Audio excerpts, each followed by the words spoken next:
안녕하세요, 여러분. 인생 역전이라는 말 들어보셨나요?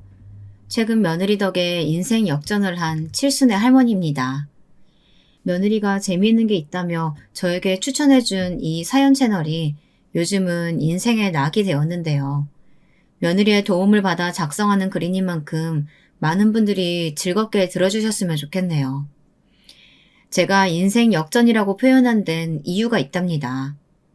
그 전까지의 인생은 참 제 입으로 말하기는 못하지만 정말 쓰레기통에 처박힌 인생이나 다름없었기 때문입니다. 사는 게 사는 것 같지 않았죠. 남들은 인생에 낙이니 뭐니 한 가지쯤은 다 있다고들 하는데 전 그런 취미활동조차 없었습니다. 그런데 그것이 막내 며느리가 들어오고 나서야 변하게 된 것입니다. 막내 며느리의 첫인상은 수더분하지만 어딘지 모르게 총기를 내뿜는 인상이었어요. 자기 형들과 달리 약간은 어리버리하고 말귀를 잘 못 알아듣는 막내 아들과는 달리 똑부러지고 야무진 느낌이었죠. 뭐 하나를 해도 씩씩하게 행동하고 저한테 말하는 것도 사근사근하니 저는 그런 막내 며느리가 처음부터 마음에 들었답니다. 게다가 막내 며느리에겐 사연이 하나 있었는데 그 사연을 듣고 얼마나 마음이 아프다 못해 아렸는지 모릅니다. 그저 밝고 씩씩해 보이기만 했던 막내 며느리가 15살에 부모님 두 분을 한꺼번에 교통사고로 여의었다고 하더군요. 사실 그 나이에 부모님 두 분을 잃는 고통이 어떤 것인지 저는 알 수 있었어요. 왜냐하면 저 역시 어린 나이에 부모님을 잃고 친척집을 오가며 자랐거든요. 밥 한 술을 떠도 친척들의 눈치를 보아가며 사는 삶은 겪어보지 않으신 분들은 모를 겁니다. 어린 나이에 뜻하지 않은 상처도 받게 되고 때론 그 상처가 골마 마음의 병이 되기도 합니다. 제가 막내 이모네 집에 있었을 때 저를 그렇게 구박하시고 자기 애들만 이뻐라 하시는 탓에 그야말로 찬밥 신세로 지내야 했는데요. 아직도 그때의 냉기가 선합니다. 얘, 너 진숙이, 우리 애들이 먹을 거 먹었니? 아니요, 저 아닌데요. 아니에요. 저번부터 자꾸 저 의심하시는데 전 그러지 않아요. 그런 도둑질 안 한다고요. 네가 아니면 그럼 누구겠어? 그럼 왜 저 누룽지들이 쥐도 새도 모르게 없어지냔 말이야. 이게 걷어준 걸 고마워는 못할 망정 도둑질이나 하고 자빠져 있어. 너 혼 좀 나봐야겠구나. 오늘은 주방에서 가서 쳐자. 방구석으로 기어들어올 생각하지 말고. 원래도 제자리는 없었지만 그렇게 쫓겨나고 나면 정말이지 더없이 혼자라는 기분에 돌아가신 부모님을 그리워하곤 했습니다. 그래서인지 저는 막내 며느리를 보자 더럭 눈물이 나더군요. 저도 모르게 처음 보는 며느리의 손을 덕석 붙잡고 그랬답니다. 너무 고생했다고, 너무 힘들었겠다고요. 막내 며느리는 약간 당황한 기색이었지만 곧이어 제 손을 마주잡으며 고맙다는 말을 속살거렸습니다. 어쩐지 그 애와 저의 어린 시절이 맞닿아 있는 것 같았죠. 그때 그렇게 저는 막내애까지 장가를 보내고 난 후 조금은 허탈하고 시원섭섭한 기분으로 집에 있었는데요. 막내 며느리는 그런 제 기분을 알곤 종종 안부 인사도 오고 저녁거리를 사들고 왔다며 거리낌 없이 방문하더군요. 사실 요즘엔 며느리들이 시어머니 무섭고 싫어서 일부러 거리 둔다는 말도 있지 않습니까? 근데 막내 며느리는 그런 게 일체 없었어요. 저를 외면하지도 않고 살뜰히 챙겨봐준 유일한 사람이라고 해도 과언이 아닐 겁니다. 어머님, 저 왔어요. 제가 너무 자주 오는 건 아니죠. 그래도 어머니 좋아할 거 생각하니까 그냥 지나칠 수가 없더라고요. 얼른 밥만 차려서 같이 먹어요. 오늘은 아버님도 없이 혼자 있으시는 날이니까 제가 더 오래 있다 갈게요. 아이고, 이렇게 오지 않아도 된대도. 고맙구나, 참. 그나저나 가깝지도 않은 거리인데 택시라도 타고 오지 그랬어. 택시라뇨. 저희 집 코앞 버스 정류장에서 쭉 타고 오면 한 번에 오는데요.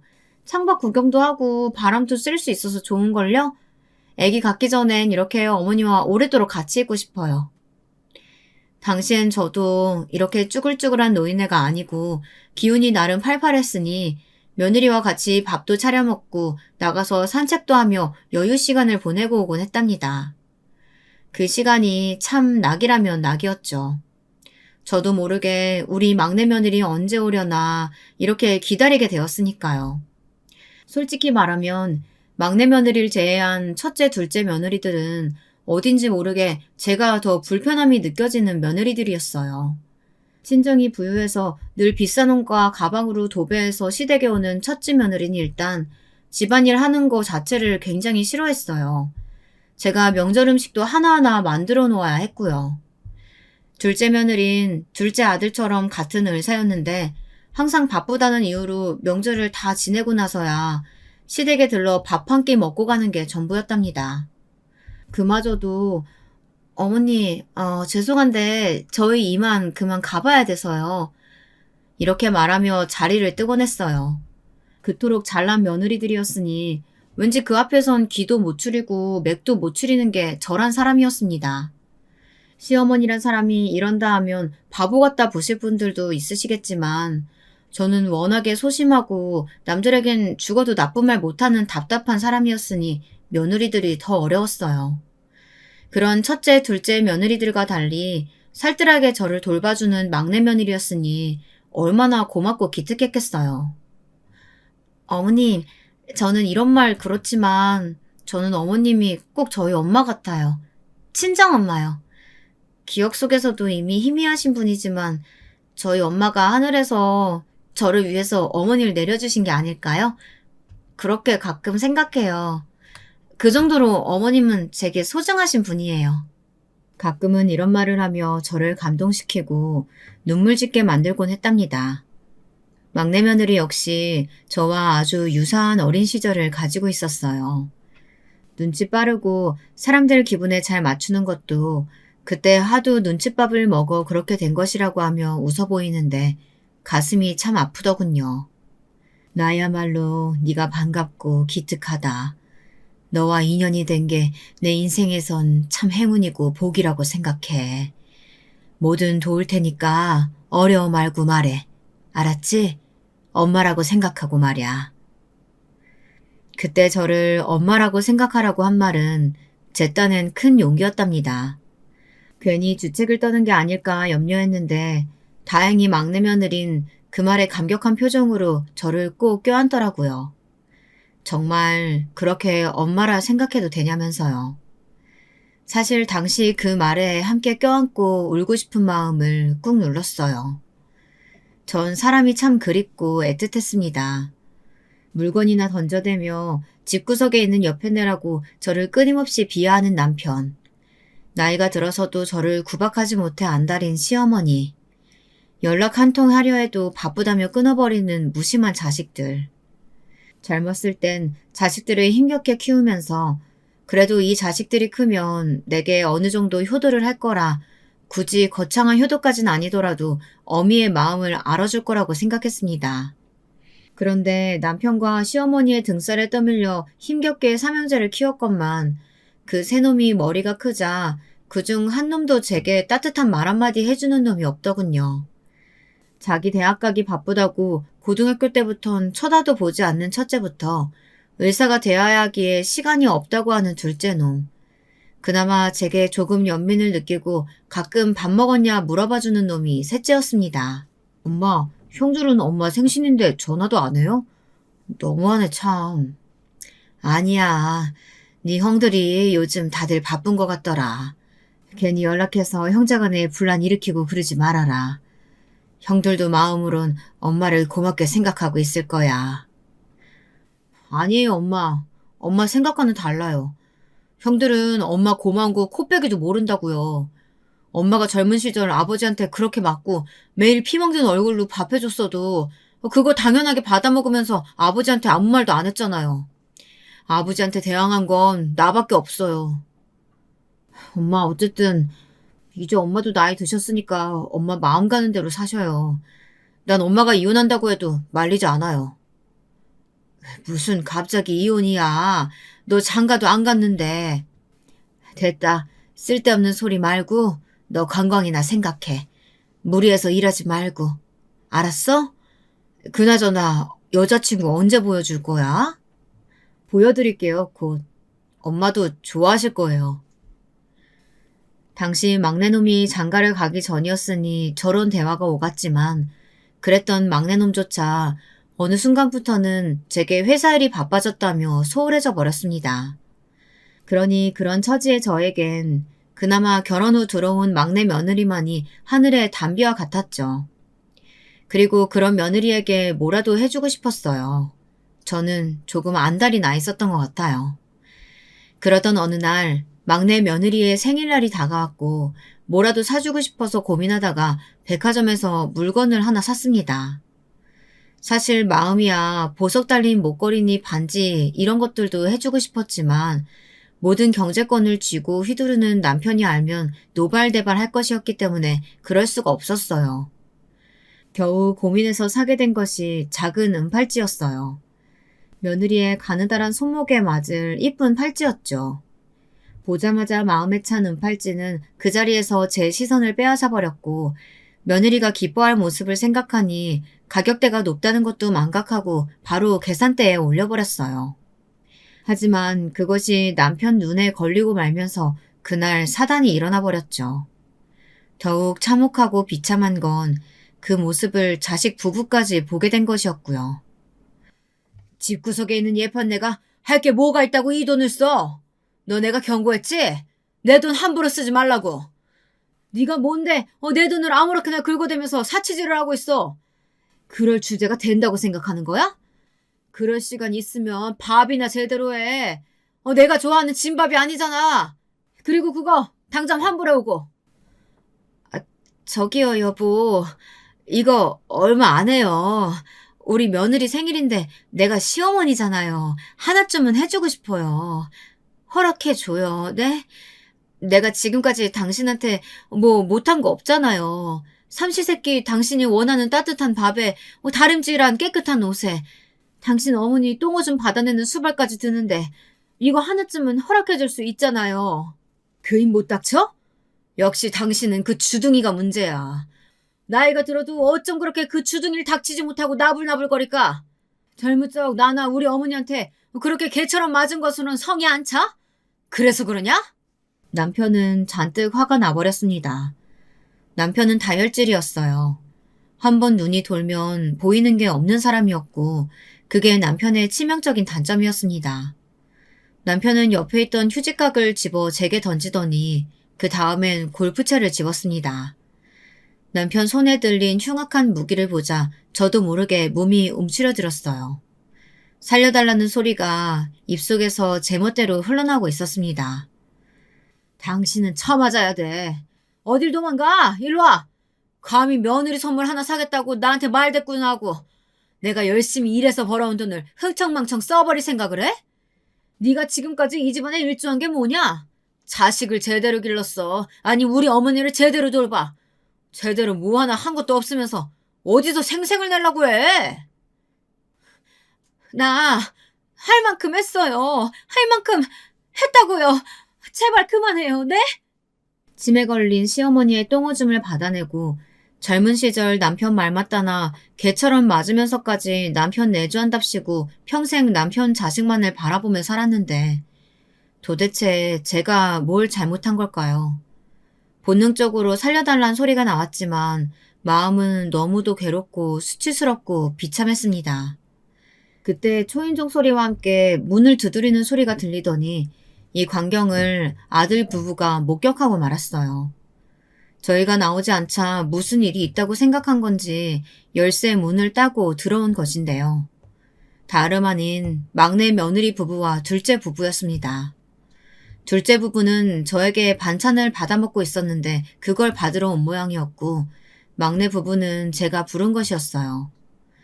둘째 부부는 저를 보자마자 작게 한숨을 푹 쉬더니 얼굴을 옆으로 돌리더군요. 의사라는 아들이 피를 질질 흘리고 있는 저를 보았으면 적어도 일으켜 세우거나 다친 데는 없냐고 물어봐야 했는데 둘째 아들은 심지어 약간 한심한 얼굴로 저를 바라보고 있었습니다.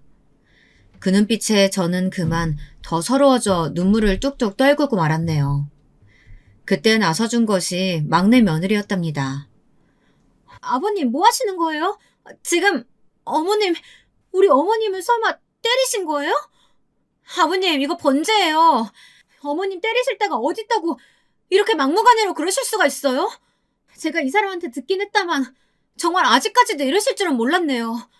어머니, 일단 응급실로 가요.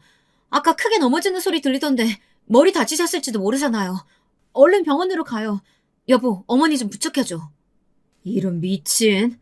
그 응급실 비용이 얼마 하는 줄 알고 거기 데려간다고 해? 네 시어머니 아주 멀쩡하다. 봐봐, 아주 쌩쌩하잖아. 그러니 저렇게 울고 자빠졌지. 오만 가지 연기까지 하면서 아주 TV에 나가야겠어. 연기라뇨. 아버님, 말씀이 지나치세요. 어머님, 일단 저랑 같이 나가요. 여보, 뭐해? 부축 안 하고. 어머니, 업혀요. 옆에서 남편의 고성이 들려왔지만 전 일부러 못 들은 척 막내 아들의 등에 업혀 집 밖으로 나갔습니다. 집을 나와서야 크게 부딪히진 않았고 그저 장식장 유리에 살짝 긁힌 것뿐이라며 내려달라고 했지만 며느리는 무조건 응급실로 가야 한다며 혹시 모르니 검사를 해야 한다고 우기더군요. 비용도 자신이 부담하겠다면서요. 아들 며느리 앞에서 이런 모습을 보였다는 것 자체가 너무 수치스러워서 눈을 뜨고 싶지도 않았지만 그 말엔 숨죽여 오열하며 아들의 등을 눈물로 적실 수밖에 없었습니다. 남편의 이런 공격적인 성향은 젊었을 적부터 시작되었습니다. 시집 오기 전에 그저 조금 잘 노는 동네 오빠 정도였지 이런 성향이 있는 줄은 전혀 몰랐어요. 저를 맡아주신 친척분께선 집안에 돈이 없다며 얼른 저를 시집 보내려 드셨기에 더 성급하게 결혼을 추진하게 되었고요. 예, 너 꼭 그 남자한테 시집 가야 한다. 내가 마을 사람들 이야기 들어보니까 아주 잘 사는 집안에다가 그 시어머니 되실 분도 성품이 좋다고 하시더라. 여기 성당 나가시는데 성당 같이 다니시는 분이 그런 말을 하대. 차만 며느리감 찾는다고 하는데 내가 네 이야기를 바로 해버렸지 뭐야. 정말요? 정말 괜찮은 사람이에요? 집안도 중요하지만 사람도 중요하잖아요. 그 오빠 조금 무서워 보이던데.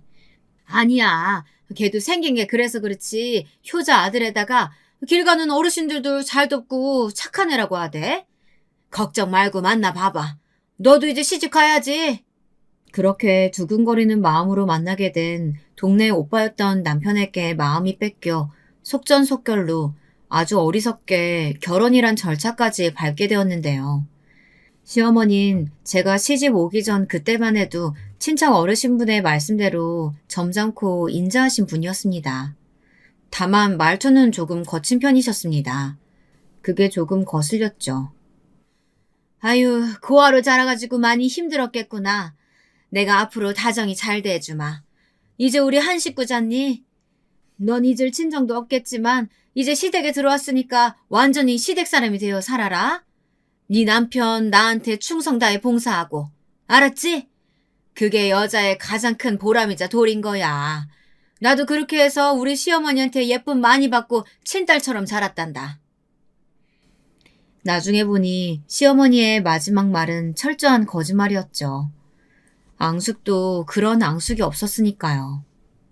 하지만 그때 양아치 같던 자기 아들을 어디론가 장가는 보내야겠는데 자기 시중도 잘 들어주고 맹해 보이는 여자애를 찾던 중 마땅히 그런 여자애가 나타나지 않아 크게 골치를 앓았다고 하셨으니 못 꾸밀 거짓말이 없었죠. 전 그렇게 희상양이 되어 팔려가듯 시집을 가서 줄줄이 애만 낳고 살았습니다. 그리고 그 외 남편이 벌려놓은 일들은 입 밖에 내기조차 싫은 것들입니다. 그러던 어느 날 처음으로 남편의 성향을 알게 되었어요. 자기의 담배 재떨이를 마음대로 바꿨다면서 저한테 재떨이를 던지려고 하더라고요. 품에 아이를 안고 있었는데 말입니다.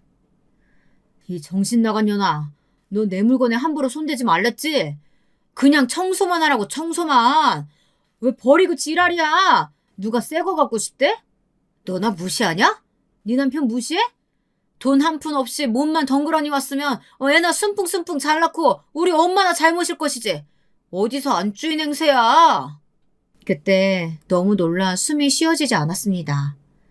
연애 기간이 긴 것도 아니었지만 짧았던 2달간 저에게 그리 달콤한 말을 해대던 남편이 그런 모습으로 돌변해버린 것이 젊은 저에겐 충격이었습니다. 여보, 때리지 말아요. 내가 잘할게요. 네? 때리지 말아요, 여보. 제발. 우리 아이도 보고 있잖아요. 당신 아빠잖아요. 다음 날 시퍼런 멍자국을 한 얼굴을 하고 밥을 안 치고 식탁에 수저를 놓는데 시어머니는 그 모습을 보고 피식 웃었습니다. 남편의 누나였던 시누이는 혀를 차며 바보 같다는 말을 궁시렁거렸고요. 그 말을 모두 듣고도 참았습니다. 한 귀를 듣고 한 귀를 흘리며 칭얼대는 갓난 아기를 꼭 껴안았습니다. 있잖아, 올케. 올케는 밥을 너무 맛없게 하는 경향이 있어. 이러면 내가 힘이 나서 공부할 맛이 나겠어? 나 요즘 시험 준비 중인 거 몰라? 올케가 앞으로 밥은 더 신경 쓰도록 해. 알았어? 네, 형님. 으유, 그거 하나 못해가지고 너는 네 신우한테 그런 말을 듣냐? 내가 전에도 그랬지? 여자가 남편하고 시댁 사람들한테 잘해야 그게 여자의 가장 큰 보람이고 도리라고. 너는 애초부터 글러먹었다. 글러먹었어. 엄마, 누나, 이 사람 배운 게 없어서 그래요. 생각해보세요. 부모도 없었는데 뭘 배우고 자랐겠어요. 그래, 그건 그렇다. 배운 게 없으니까 멍청하게 한 번 말한 거 기억도 못하고 욕을 쳐 들어야 기억하고 그러는 거지. 아이고, 가여워라. 그런 대화로 아침 식사를 여는 집안이었습니다. 저는 그 집안의 충실한 하인이자 시녀였고요. 시어머니 말 맞다나 복종하고 봉사하는 그런 사람이요. 그 시절 스스로도 제 처지가 참으로 한스러웠지만 그럼에도 자식이 있었기에 버틴 것 같았습니다. 그때 제 자식이 외려 할머니가 나쁘다며 시어머니를 막아주고 시누이를 무안주고 그랬었거든요. 시어머니도 아이들이 크니 그런 행동은 조금씩 알아서 줄이는 모양새셨고요. 게다가 시누이가 결혼하여 독립해 나가고 남편이 당시 사업이다 뭐다 하여 매일 바쁘게 돌아다녔으니 저는 집안에서 애들 키우기만 열심히 하고 살게 되었습니다. 오히려 이렇게 시댁 사람들이 각자 일에 바쁜 게 저에겐 유일한 평온이고 평화였어요. 만약에 한 명이라도 시간이 남아돈다면 시비를 걸어대고 제 존재 자체를 비웃어 댈 테니까요. 하지만 그 와중에도 남편은 또 다른 방식으로 제 속을 썩여 댔습니다. 남편이 어느 날 젊은 여자를 데리고 오더니 저보고 침실 아닌 거실 바닥에서 자라고 하더라고요. 무슨 말이에요? 이 여자는 또 뭐고요? 당신은 잠깐만 거실에 나가 있어. 잠깐만이야. 잠깐만을 강조하는 남편의 말이 이상하고 상황도 기가 막혔지만 그 여자를 보니 더 말문이 막혔습니다. 그 여자의 배가 한껏 나와 있었거든요. 누가 봐도 막달의 임산부였어요. 설마 이 뱃속의 아이가 남편의 애인 건가? 눈앞이 아득해진 와중에 손이 덜덜 떨려 묻지도 못하겠는데 시어머니는 이미 남편에게 들어 알고 있었는지 태연하게 저보고 나가라 손짓을 하더라고요. 그날 밤 거실에 들어앉아 가만히 생각을 해보았지만 아무래도 이건 아니었습니다. 도대체 당신 생각이 있는 거예요? 내가 어젯밤은 어쩔 수 없이 동네 시끄러워질까봐 넘어갔지만 어떻게 애를 만들어 올 생각을 해요? 그래요. 내가 당신 바람피는 거는 알고 있었어요. 하지만 알고 눈 감아줬으면 멈출 줄도 알아야죠. 어떻게 끝까지 갈 수가 있어요? 어떻게 이렇게 나를 또 한 번 죽일 수가 있냐고요. 나는 그렇다 치고 우리 애들은요? 우리 애들 볼 낯은 있어요? 당신이 사람이에요? 하지만 하고 싶은 말을 모두 쏟아내었을 때 저는 그만 풀썩 쓰러지고 말았습니다. 제 의지가 아니었어요. 시어머니가 냄비를 들고 와서 제 머리통을 갈겨버렸기 때문이에요. 양은 냄비가 바닥에 툭 떨어지며 제 옆으로 뒹구는 꼴이 보이더라고요. 어디 감히 네 남편한테 바락바락 대들고 자빠져 있어? 야, 네 남편이 어디서 애를 낳았다 쳐도 그냥 입 닥치고 가만히 넘어갈 일이지? 누가 이 애 키운대니? 이에 쥐도 새도 모르게 고아원에 보내버릴 거야. 아님 저 여자가 키우게 하든. 뭐라도 할 테니까 넌 그냥 조용히 하고 있어. 내가 친정이 있었다면 이런 일을 당했을까요? 참 하늘로 응어리졌던 기억입니다. 내가 친정이 있었다면, 날 위해 나서줄 내 편이 단 한 사람이라도 있었다면 이런 모진 꼴은 당하지 않았을 텐데 말입니다. 그런데 이때 집안의 판세가 바뀌게 된 것은 아직 성인이 아니었던 우리 애들이 난리가 난 거였어요. 덕분에 그 여자도 조용히 집을 나가게 되었고요. 할머니, 이건 아니죠. 첫째 형은 공부한다고 신경도 안 쓰지만 난 아니에요. 어떻게 아버지가 저 여자를 집에 들어오게 해요? 나 쪽팔려요. 창피하다고요. 맞아요. 그리고 우리 엄마도 불쌍해요.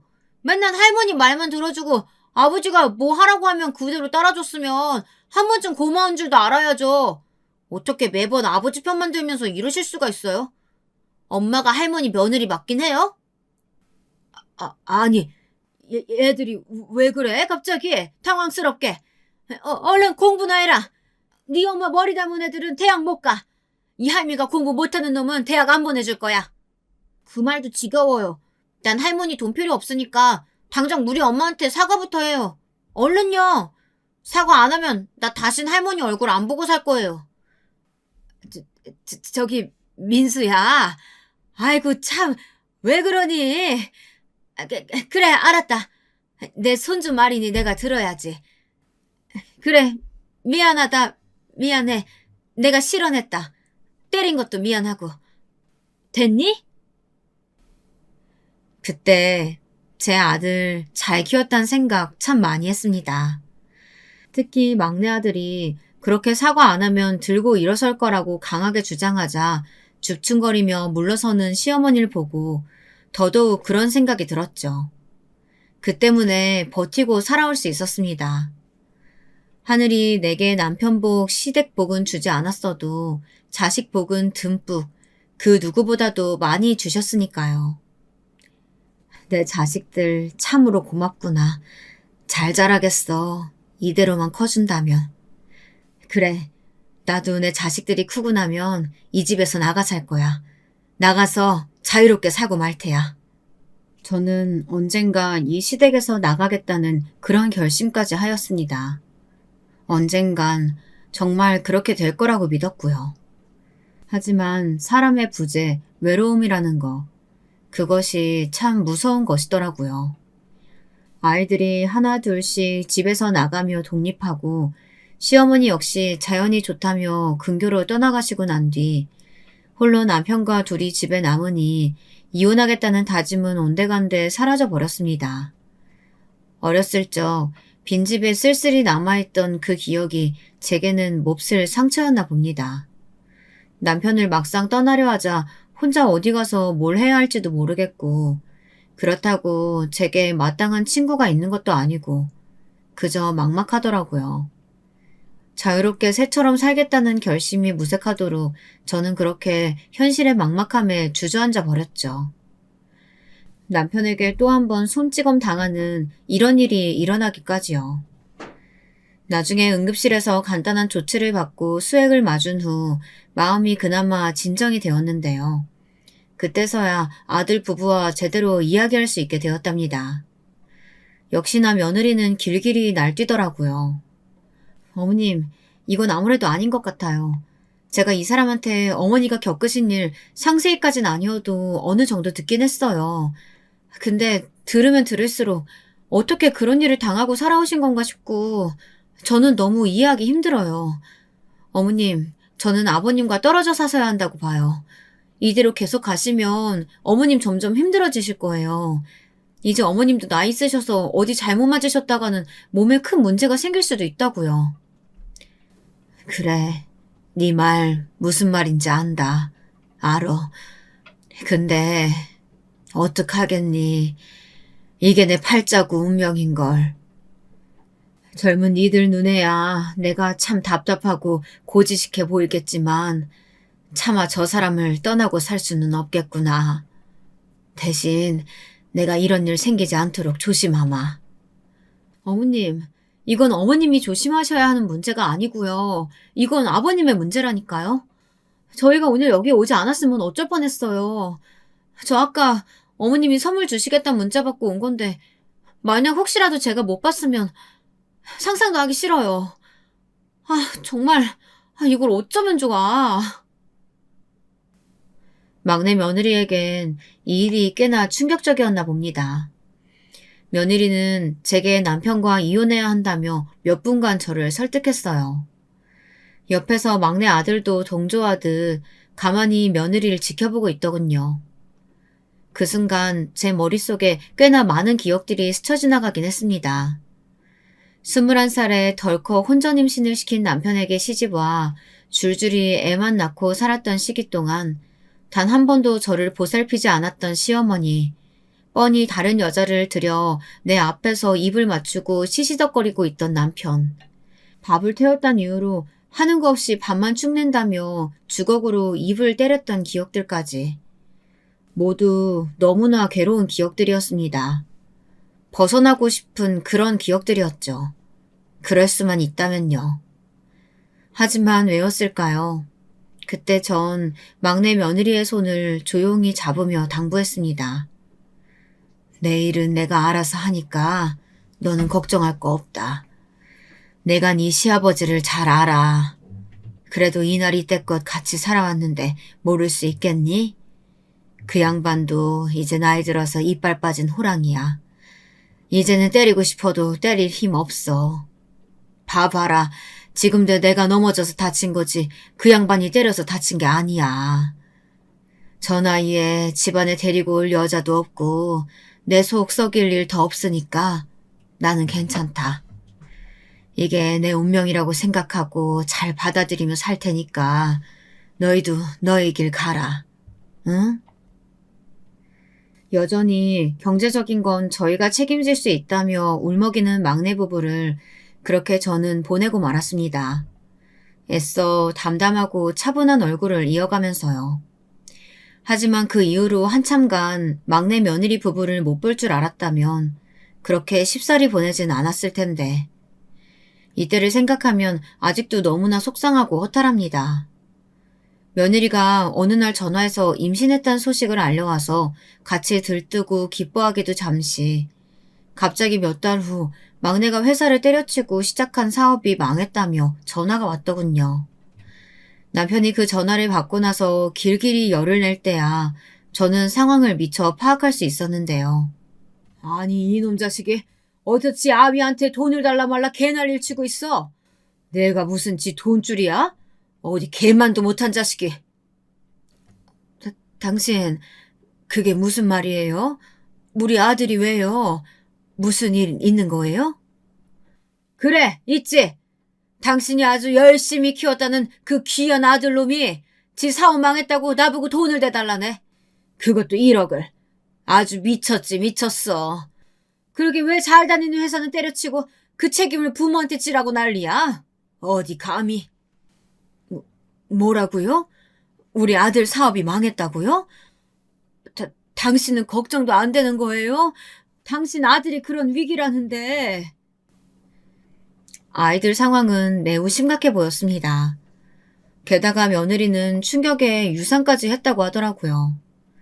급히 전화를 해봤지만 갑자기 없는 번호로 나왔고 첫째, 둘째 애들한테 전화를 해도 자기는 알 길이 없다는 퉁명스러운 대꾸만 돌아왔어요.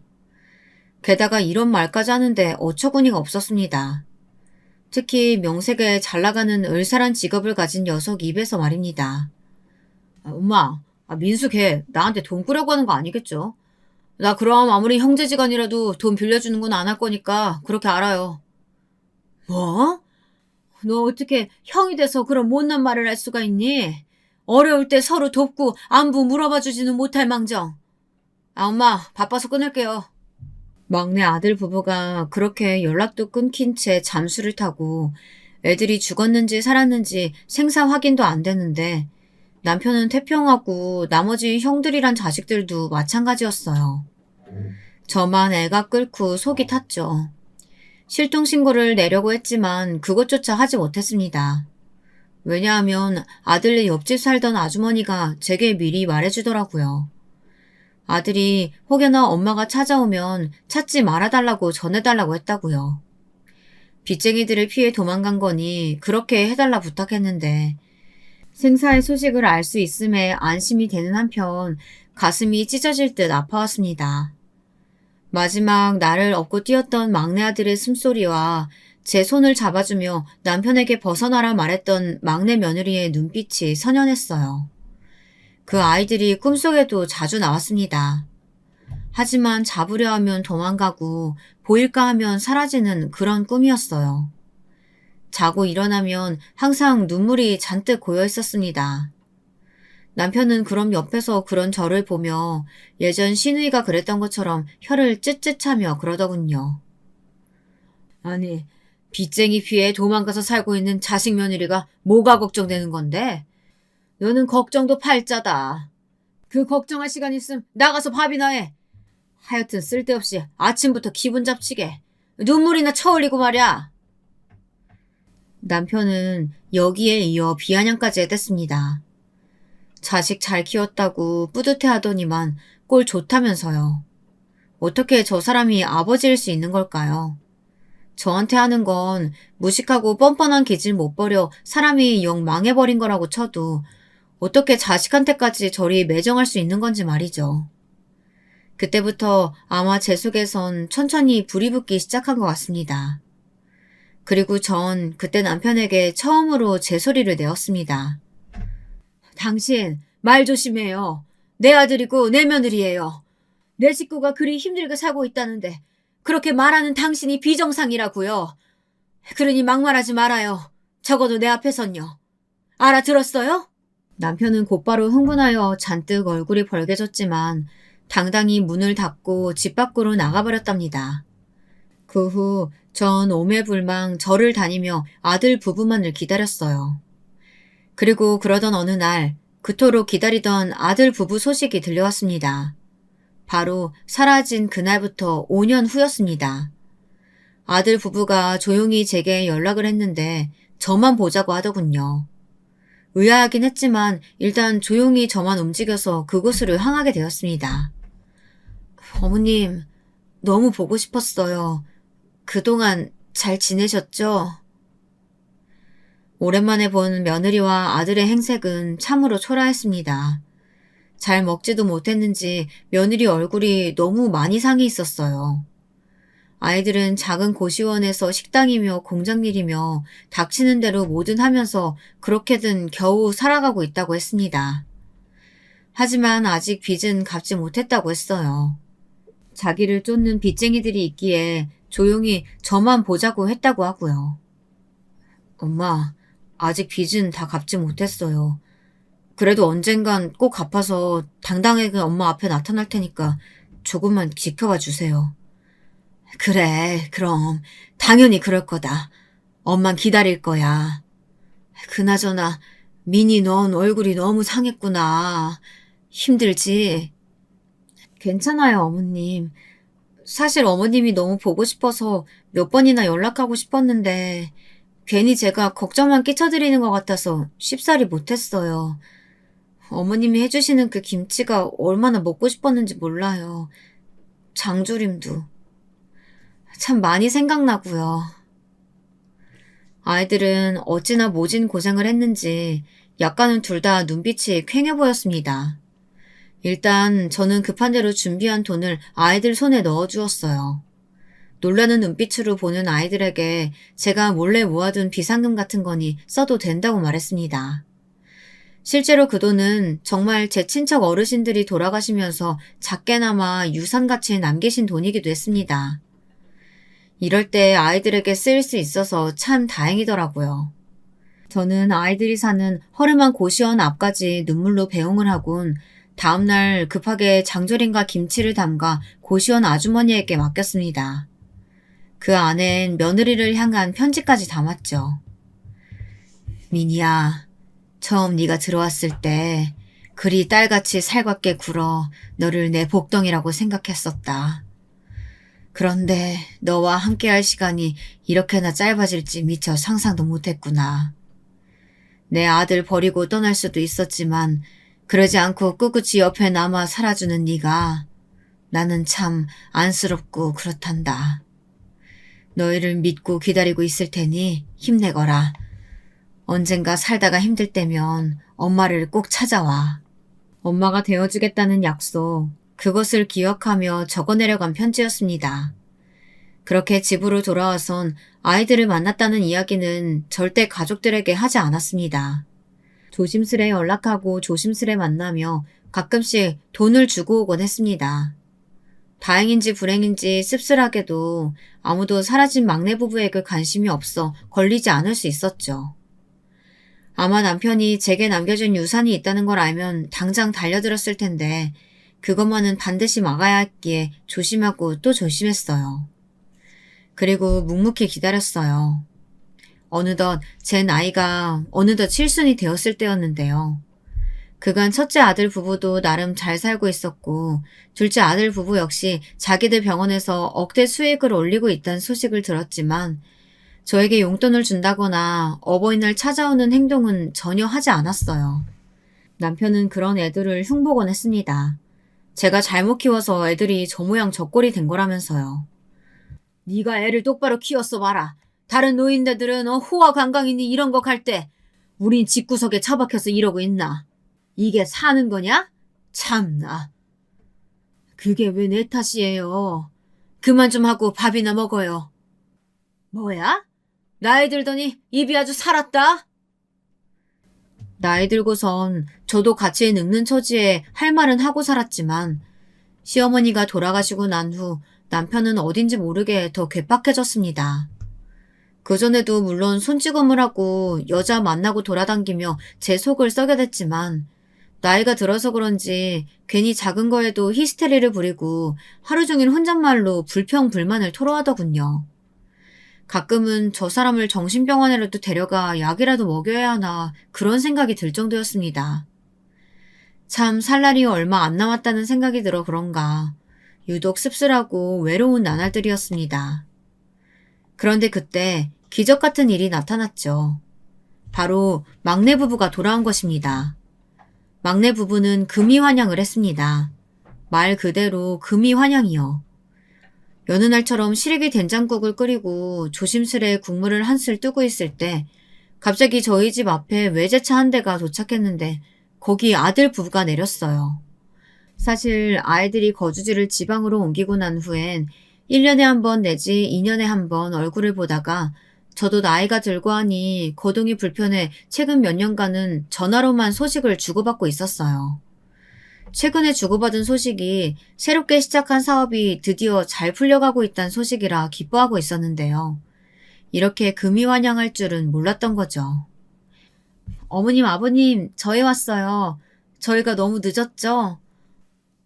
세상에, 너 민수 아니냐? 아니, 너 셋째 며느라기까지. 이게 어떻게 된 일이야? 게다가 이 선물들은 또 뭐고? 저 차는 설마 너희 차냐 설마? 남편이 애들의 차림새에 갖고 온 선물에 더 관심이 많은 듯 놀라하며 추접한 몰골을 보이는 동안 저는 그만 너무 기뻐 울음을 터뜨리고 말았습니다. 어머님, 제가 일찍 온다고 해놓고 이렇게 늦어져서 죄송해요. 이제 제가 어머님 모시고 살 거예요. 확실히 며느리의 얼굴에선 전보다 나이 든 티가 나기는 했지만 누가 봐도 중년의 우아한 사모님 같은 모습이었습니다. 드디어 핀 얼굴에 제가 더 감격스러워 며느리를 껴안고 눈물겨운 상봉을 했어요. 하지만 그 사이에도 남편은 아이들이 도대체 어떻게 성공한 건지 그 부분을 더 알고 싶어 안달이 나 있더군요. 자신에게 콩고물이라도 하나 떨어질까 잔뜩 기대하는 눈치였습니다. 아니, 나는 니네가 물론 잘 돼서 이렇게 돌아올 줄은 알았는데 이 정도일 줄은 상상도 못했다. 대단하다, 정말 대단해. 게다가 우리 막내 아가 너는 옛날부터 아주 영특했잖니. 나는 네가 뭐라도 하나 해낼 줄 알았다. 네, 아버님 감사해요. 실은 내가 요즘 비트코인에 투자 잘못했다가 거의 전 재산 가까운 돈을 잃어버렸거든. 아주 우울하던 찰나였는데 니네가 오니 살맛이 나는구나. 나는 니네랑 함께 살아도 좋다. 니네만 좋다면야. 아니면 니네 사는 고급스러운 아파트 옆에 우리 집 하나 마련해줘도 괜찮고. 남편의 노골적인 말에 점점 제 인상이 찌푸려지더군요. 어쩜 이렇게 변한 게 하나도 없는지. 이 사람은 제가 아이들을 어떤 마음으로 기다렸는지 모를 겁니다. 매일 절에 다니며 아이들을 위해 빌고 빌었습니다. 부디 건강하길, 무탈하길, 그렇게 돌아오길요. 그런데 아이들이 정작 가장 힘들 땐 나 몰라라던 사람이 저러고 있으니까 화가 치밀어 오르더군요. 아버님 집을요? 그래, 돌아왔으니까 이제 효도해야지. 당신 그만 좀 해요. 애들 왔으면 그냥 환영이나 해줄 거지. 무슨 아파트며 돈 얘기를 해요. 그런데 그게 남편의 심기를 단단히 건드렸나 봅니다. 남편이 괴팍스러운 표정으로 저를 노려보더니 이내 부엌으로 들어가 냄비 하나를 가져와 그대로 제 몸 이곳저곳을 내리치기 시작하더라고요. 늙은이의 힘이라 해도 아프지 않을 수가 있나요? 너무 놀라서 그만 방어를 못하고 속수무책으로 맞고 있는데 그때 며느리가 억센 힘으로 남편을 붙잡아 멈추게 했어요. 아버님, 그만두세요. 여기서 더 하시면 경찰에 신고할 거예요. 그리고 며느린 전처럼 저를 데리고 차에 태워 집으로 향했습니다. 집으로 가는 내내 괜스레 민망스럽고 멋쩍은 마음이 들더군요. 여전히 나이가 들어도 남편에게 맞고 사는 그런 저를 며느리가 어떻게 볼지 그 생각이 뻗치자 저도 모르게 고개를 푹 수그리게 되더군요. 도착한 며느리와 아들 부부가 사는 집은 역시나 호화스럽고 그 안 역시 며느리의 꼼꼼함과 세심함이 드러나는 인테리어로 잘 꾸며져 있었습니다. 며느리는 잠시 집안을 두리번거리는 저를 그대로 지켜보다 이내 소파에 천천히 앉히더군요. 며느린 차분한 말투로 말을 이었어요. 어머니, 더 이상 참지 마세요. 그래, 나도 참 그렇다. 오랜만에 만난 너희한테 이런 모습이나 보이고 싶었던 건 아닌데 많이 당황스러웠지? 어머니, 저희는 괜찮아요. 대신 어머님, 제가 아버님 버릇 고칠 방법 알려드릴 테니까 그대로 따라해 보실래요? 응? 방법? 무슨 방법? 아버님 돈 좋아하시잖아요. 돈을 이용한 방법인데요. 지금 집으로 가서 앞으로 어머님께 잘하면 제가 아버님께 10억을 드리겠다고 말씀하세요. 물론 아버님이 실제로 어떻게 하실진 집 안에 CCTV 설치해서 제가 보고 있다고 설명드리고요. 그렇게 돈으려 길들여 보세요. 이 방법 분명히 통할 거예요. 며느리는 씩 웃으며 일단 자기의 방법대로 한 번만 해보라고 하더군요. 저는 잠시 고민했지만 이 방법이 아니면 별 수 없을 것 같아 일단 고개를 끄덕였습니다. 사실 기나긴 시간 며느리와 아들 부부를 기다리는 동안 저는 여전히 시댁의 하인이자 종이었습니다. 남편이 밥 차리라면 밥 차리고 친구들 데려와 막무가내로 새벽에 술상을 차리라면 차리고 비트코인으로 전 재산 잃었다고 화풀이할 때에도 그 화풀이 대상이 되었고요. 나이가 들었어도 저는 자유로워지지 못하고 있었습니다. 며느리의 단호한 얼굴을 보니 이젠 제게도 어떤 결심이 서더라고요. 더 이상 이런 창피한 모습을 보이지 않기 위해서라도 달라져 보이기로 했습니다. 저는 집으로 가서 며느리의 말을 그대로 남편에게 전했습니다. 뭐? 10억? 진짜야? 막내 며느라기가 정말로 10억을 준대? 아니 그럼 무조건 잘해야지. 당신 뭐 하고 싶댔지? 저번에 뭐 읽고 싶은 책이 있다고 했나? 내가 그거 사줄게. 사러 가자. 남편의 태도는 완전히 바뀌었습니다. 그날 이후 저도 완전히 바뀌었죠. 여보, 오늘은 참치 김치찌개 먹고 싶으니까 당신이 끓여다 줘봐요. 느끼하지 않게요. 응, 그래. 최대한 맛있게 해볼게. 근데 어떻게 하는 거지? 잠깐만, 이걸 누구한테 물어봐야 되나? 인터넷으로 찾아봐야 하나? 아니, 근데 이거 어떻게 전원 버튼 눌러야 되는 거야? 배고프니까 빨리요. 말 그대로 남편을 부려먹기 시작한 것이죠. 남편이 제게 한 만큼, 딱 그만큼만 돌려주진 못하겠지만, 최소한 집안일이라는 것이 얼마나 힘든지, 그것을 넘어 누군가의 뒤치다꺼리를 하루 종일 한다는 것이 얼마나 사람을 위축되게 하는지 뼈저리게 느끼게 하고 싶었습니다. 세탁, 청소, 요리 모두 남편의 몫이 되었고 저는 그저 TV나 보며 지냈습니다. 그러다 지루하면 막내 며느리 집에 가 남편의 변화를 틈틈이 보고했고요. 좋아요, 어머님. 어머님 하고 싶은 대로 다 하세요. 지금 아주 잘하고 계세요. 그리고 아버님께서 혹시 언제까지 해야 하는지 기한을 물어보시면 그건 제가 알아서 판단하겠다고 말씀해 주세요. 며느리는 참으로 현명하고 지혜로웠습니다. 역시나 며느리의 예상대로 한 달 정도 지나자 녹초가 된 남편이 언제까지 테스트 기간이냐 물었었는데 거기에 그대로 답해 주었습니다. 그랬더니 김 빠진 얼굴이 데워서 한숨을 푹 쉬며 빨래를 돌리더라고요. 속옷은 손빨래예요. 나도 당신 속옷 다 손빨래 했으니까. 젊은 시절엔 꽁꽁 언 찬물에도 빨래 그리 했었는데 당신은 감지덕지예요. 따뜻한 물에 빨래하니 얼마나 편하고 좋아요. 아이, 그래, 알겠어. 10억 받으려면 어쩔 수 없지. 내가 다 해야지. 아, 빨래 끝나면 저기 둘째네 반찬 좀 만들어주고 와요. 남편은 그렇게 반년간을 죽을라 집안일을 하더니 어느 날은 제게 못 해먹겠다며 막내 며느리 집으로 가겠다고 하더라고요. 이렇게 하다간 10억이고 뭐고 받기 전에 병원 실세 질 것 같다면서 말입니다. 그땐 제가 판단을 내려야 할 때라는 걸 알았습니다. 지금껏 남편을 고생시킬 만큼 시켰으니 복수는 어느 정도 했고 이젠 갈라설 때가 되었다는 결정이요. 저는 남편에게 이혼 서류를 내밀었고 사인하라고 당당히 요구했어요. 자, 사인해요. 만약 여기서 나한테 해코지하려 들면 경찰 대기하고 있으니까 바로 경찰 출동할 거예요. 그러니 순순히 이혼해요.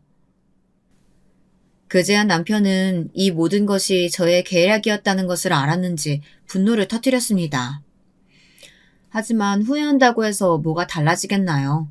자신의 욕심이 자초한 일이었는걸요. 오히려 저의 당당한 태도에 위축된 남편은 알겠다며 구질스럽게 눈물을 떨구었어요. 모든 건 당신의 욕심이 자초한 일이니까 내 원망할 생각 말아요. 그리고 노파심에 말하는 건데 막내 아들 부부 앞에서 나타날 생각은 말아요. 당신이 버린 가족, 당신 찾지도 않을 거고 그리워하지도 않아요. 그냥 이대로 평생 혼자 살다 죽어요. 그리 말하곤 저는 막내 며느리가 기다리고 있는 차를 타 새롭게 마련된 보금자리로 향했습니다. 막내 며느리가 저의 이혼에 대한 생각을 지지해주며 자기네들 집 바로 옆에 너무나 이쁜 집을 마련해 주었거든요. 제가 평생 단 한 번이라도 이런 집에서 살 수 있을까 하는 그런 집을요. 그래서 지금은 막내 며느리와 함께 여행도 다니고 쇼핑도 다니며 행복하게 살고 있답니다. 저에겐 정말 말 그대로 복덩어리이고 은인이죠. 앞으로도 우리 며느리 아들과 함께 다복한 가정을 이루며 살아가고 싶습니다. 참고로 아들도 철이 많이 들어서 저를 아주 잘 챙기고 있어요. 이만하면 제 인생 성공한 거 아닌가 싶습니다. 그렇지 않나요? 너무 시샘하지 않으시길 바라며 여기서 제 글은 마치겠습니다. 안녕하세요. 저는 사연 채널을 듣기만 하던 청취자였지만 오늘은 제 이야기를 하고 싶어 사연을 보내봅니다. 여러분은 혹시 인생 대박, 로또 당첨 같은 일이 자신에게 있을 거라 믿으시나요? 저는 절대로 믿지 않는 사람 중에 한 명이었습니다. 그런 일이야 세상에 있겠지만 저와는 다른 세상의 이야기라고만 생각하고 있었지요. 그런데 얼마 전 저에게 기적 같은 일이 생겨 이렇게 급히 컴퓨터 앞에 앉게 되었습니다. 먼저 제 소개를 하자면 저는 평범하게 회사를 다니고 있는 50대 가장입니다. 시간이 뭐라고 어느덧 머리 빠지고 배 불뚝 나와 완전히 아저씨가 되어버렸지만 그런 저에게도 청춘이 있었고 마냥 철모르는 아이였을 때가 있었지요. 오늘은 그 시절 이어진 인연에 대한 사연을 여러분들께 들려드리고 싶습니다. 저는 바닷가가 보이는 마을에서 자랐습니다. 저는 제가 자란 곳이 참 좋았어요. 날이 좋을 때는 물속으로 풍덩 뛰어들어 수영을 할 수 있었고, 좋아하는 동네 꼬마들과 모여 함께 모래놀이도 할 수 있었고, 관광객들이 놀러오면 구경하는 재미에 시간 가는 줄 몰랐으니까요. 아이들과의 약속은 항상 바닷가였어요. 지겨울 법도 한데 그 시절엔 그곳에서 하루 종일을 보내도 재미있었습니다. 허나 이곳을 누구보다 사랑했던 제가 갑작스럽게 이사를 하게 된 건 바로 어머니가 갑작스럽게 집을 나가면서부터였어요. 어느 날 학교에 돌아와 엄마 하고 불렀더니 반응이 없어 울었던 기억이 납니다. 그리고 그날 아버지는 저를 붙잡고 말씀하셨죠. 네 엄마 다른 남자랑 바람이 나서 나가버렸다. 바람이요? 그래, 우리 버리고 나갔어. 그러니 너도 엄마 그리워할 생각 말고 찾지도 말고 평소처럼 학교 잘 댕기고 친구들이랑 놀아라. 아빠. 아빠의 그 한마디는 저에게 청천벽력과도 같았습니다. 저에게 보물 같던 엄마가 하루아침에 증발해버렸는데 그 이유가 왜더라뇨? 저는 믿기지 않았어요. 하지만 아버지는 엄마가 그 당시 바닷가 근처에서 빵집을 하는 청년과 몰래 짐을 싸 떠났다고 말했고, 바닷가 마을에 남아봤자 수군거림만 심할 뿐 숱한 소문들 속에서 저를 키울 수 없었기에 이곳으로 데리고 와야 했다고 했어요. 엄마가 그리워 저는 매일 밤 엄마를 부르며 베개가 눈물로 흠뻑 적셔질 때까지 울다가 지쳐 잠에 들곤 했습니다. 언젠가 엄마가 날 데리러 올 거라 믿으며 집 앞 현관문에 나와 해가 저물 때까지 엄마를 기다리기도 했지요.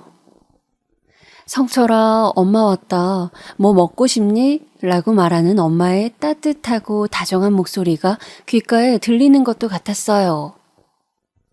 그럼 저는 버선발로 냅다 뛰어나가 엄마 하고 안기고 싶었습니다. 아마도 제가 이런 망상을 했던 건 부모가 나를 버렸다는 사실을 받아들이기도 어린 마음에 믿기도 싫었던 것 같아요. 허나 당시 무서운 아버지의 말을 거스를 수도 없어 그런 행위들을 오래 할 수는 없었어요. 또 거기다 아버지는 어업을 하셨던 분이었기에 새로운 곳에와 적응하는 것을 무척이나 힘들어했는데 그 때문에 평소보다 화를 더 자주 내셨거든요. 너 아버지 들어오면 어지르지 말고 있으라 했냐 안 했냐? 좁아 터진 집구석에 뭐 어지를 게 있다고 이 짓거리야? 당장 안 치워? 아버진 별일이 아닌데도 저에게 심하게 화를 내셨고 어쩔 땐 제가 벌인 일이 아님에도 꼬투리를 잡곤 했어요. 어린 마음에 그런 아버지가 싫기도 했지만 또 혼이 날까 무서워 빠르게 아빠의 눈치를 보며 설거지를 하고 아버지가 신은 양말을 치우곤 했어요.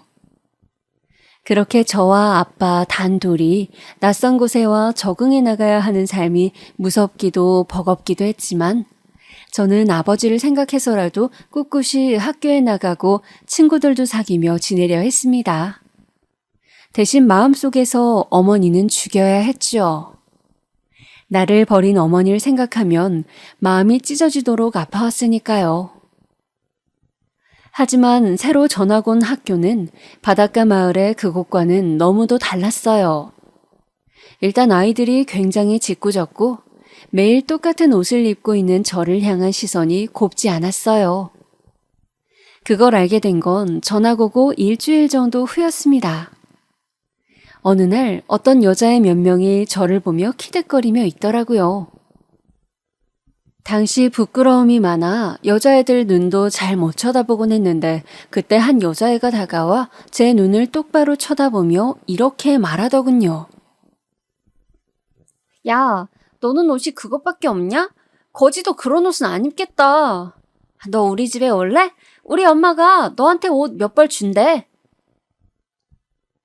뒤를 돌아보니 아이들 모두 그 얘기를 들었는지 같이 웃고 있었고 저는 순간 얼굴이 벌개져 후다닥 교실 밖으로 뛰어나가 냄새나는 화장실에 숨어 한참을 울었습니다. 수업 시간을 알리는 종이 쳤는데도 아이들이 있는 곳으로 들어갈 수가 없었어요. 결국 선생님들이 저를 찾으러 학교를 뒤지셨는데도 제가 발견되지 않자 이 일은 아버지 귀에 들어갔고 아버지마저 학교로 오시게 되었죠. 나중에 들으니 제가 그 화장실 칸 안에서 자고 있었다고 하더라고요. 아마 울다 울다 지쳐 잠든 모양이었어요. 선생님들은 다행이라며 안도의 숨을 내쉬었지만 아버지는 그날 저에게 아주 무서운 얼굴로 화를 내셨어요. 이제 철 모르고 행동할 나이는 지났다. 너 앞으로 한 번만 이런 일 만들다간 혼이 날 줄 알아라. 자식 새끼 하나 있는 거 걷어 키워주고 있더니만 은혜도 모르고. 아휴, 썩을 놈의 새끼. 부모라면 오늘 왜 화장실에 숨어 있던 건지 물어볼 만도 한데 아버지는 그런 것조차 묻지 않으셨어요. 한 번만 더 이런 일을 만들면 가만두지 않겠다고 엄포만 놓으셨고 저는 회초리를 피하기 위해 얼른 알겠다고 고개를 끄덕였습니다. 그런데 학교에서 아이들의 괴롭힘은 여기서 끝나지 않았어요. 그 다음 날부터 학교에 가니 아이들이 저와 눈도 마주치지 않으려 하더라고요. 거기서 끝나면 다행이었지만 어떤 아이들은 제가 지나가면 코를 쥐어싸는 둥 거지 냄새가 난다는 둥 대놓고 놀려대기 시작했어요. 제가 말 못하고 가만히 있자 그 괴롭힘은 더 심해져 제가 도시락을 못 가지고 오는 날엔 거지 집에 밥도 떨어졌다며 아주 말도 못하게 괴롭혀댔지요. 나중에 아이들의 따돌림을 괴롭힘을 눈치챈 선생님이 그만하라고 같은 친구끼리 그러는 거 아니라고 아이들을 타이르려 하셨지만 원래 어린아이들일수록 더 영악하고 못된 구석이 있잖아요. 나는 거지랑 친구 안 해요. 내가 왜 거지랑 친구예요? 야, 너 말해봐. 우리가 너 친구야? 하면서 저에게 더 큰 상처를 주더라고요. 그 말을 듣는 순간 저도 제 자신이 정말 거지가 된 것 같은 기분에 엉엉 울면서 집으로 갈 수밖에 없었습니다.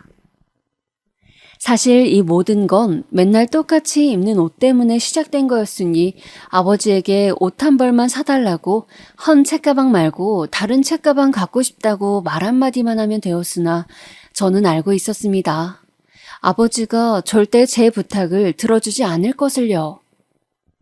오히려 회초리까지 드실 게 뻔했으니 그럴 수가 없었지요. 다만 이때 가장 생각난 사람은 외려 어머니였어요.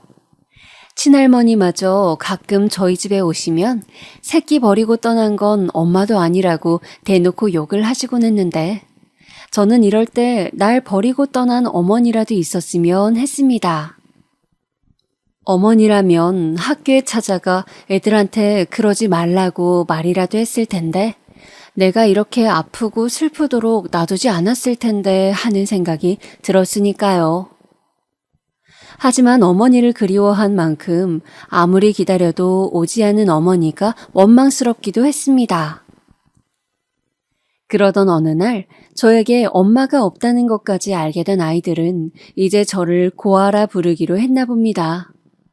어느 순간 제 별명이 고아가 되어 있더라고요. 아이들은 엄마가 없는 제 배경을 흠잡아 무지막지한 말들을 해대었고 저는 그 순간을 견딜 수 없어 매번 학교 밖으로 뛰쳐나갔어요. 그리고 집으로 돌아오면 일찍 왔다고 아빠에게 매를 맞았고요. 제가 아버지에게 아이들이 엄마가 없다고 놀려요 라고 말을 하면 아버지는 사내 새끼가 맞거나 돌아다닌다고 저를 한심하게 여겼습니다. 그렇게 아버지의 무관심 속에서 아이들의 괴롭힘 속에서 초등학교 시절을 보내다 보니 저는 점점 내성적이고 자존감 낮은 아이로 자라게 되었어요. 이제는 어느 누가 저에게 말을 거는 것도 두려웠고 행여나 말을 걸면 놀라 어깨를 떨 정도였지요. 저는 어린 나이임에도 너무 많은 상처를 받아 정신이 말짱한 상태가 아니었어요. 그런 제 상태를 눈치챈 사람은 당시 중학교에 올라가 처음으로 만나게 된 담임 선생님 뿐이었는데 선생님은 어느 날 저를 불러다 앉히고 이것저것을 물어보셨어요. 잘 기억은 나지 않아요. 선생님의 질문에 제대로 대답도 못했던 것 같고요. 근데 선생님은 아마 제가 다른 친구들에게 따돌림을 당했다는 사실을 들어 알고 있으셨던 것 같아요. 저를 위해 착하고 순한 짝꿍을 만들어주시는 등 수업 시간 외에도 저를 따로 불러 챙겨주시는 등 저를 참 많이도 이뻐해 주셨어요. 그런 선생님의 보살핌 덕에 그나마 저는 중학교를 포기하지 않고 다닐 수 있게 되었습니다.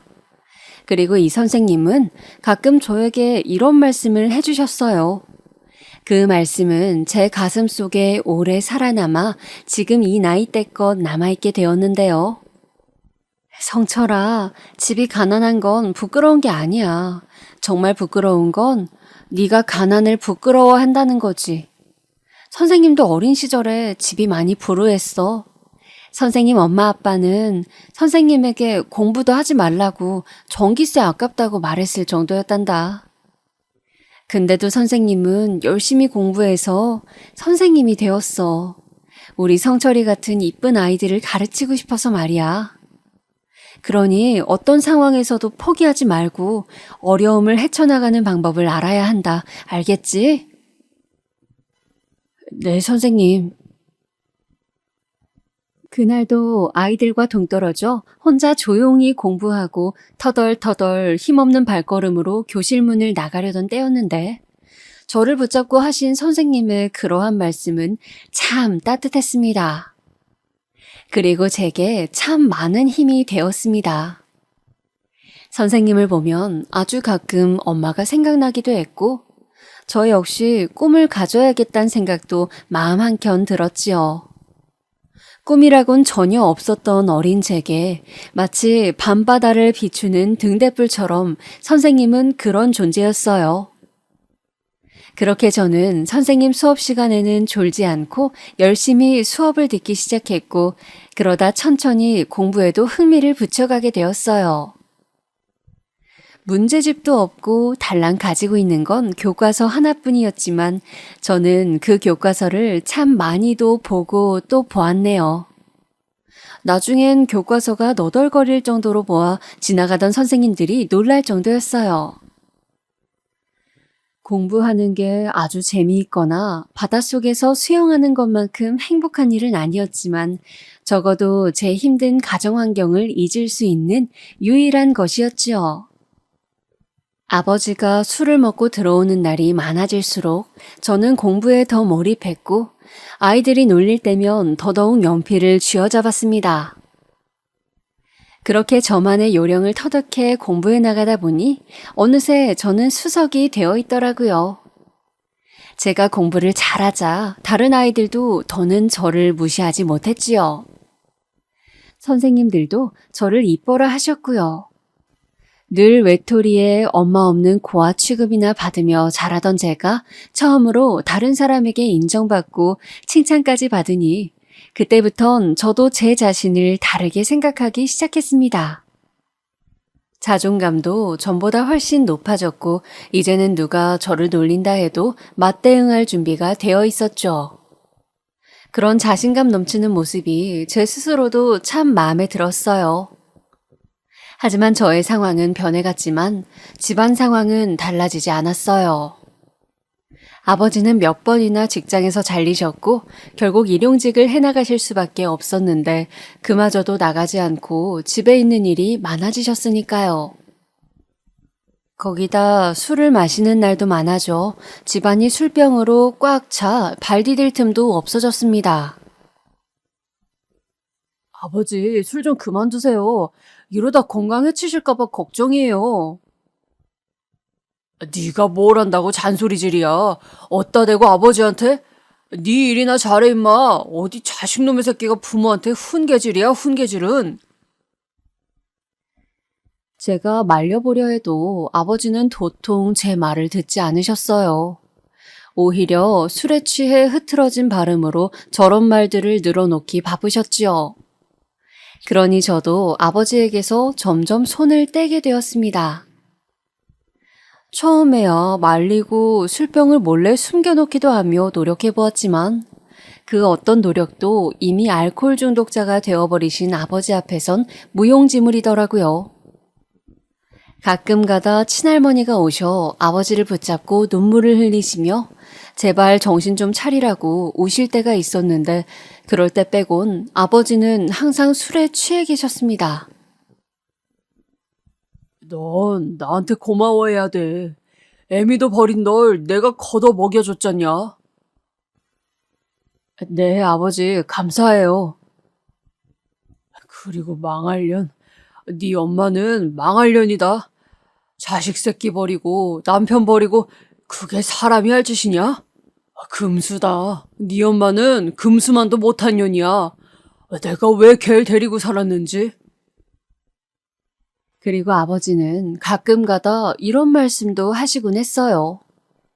그럴 때면 저는 아버지가 불쌍하기도 하고 아직도 엄마에 대한 감정을 못 잊으시고 사는 모습이 안타깝기도 했습니다. 이미 떠난 사람을 어떻게 하라고 그러시는 건지. 아버지는 제게 엄마를 찾아오라 소리소리를 지르기도 했어요. 아버지, 엄마를 어떻게 찾아요, 이제 와서. 아버지가 건강하게 잘 사시는 길이 가장 좋은 길이에요. 제발 아버지, 이제 술 좀 그만 드시고 저랑 같이 행복하게 살아요. 아들이 부탁하잖아요.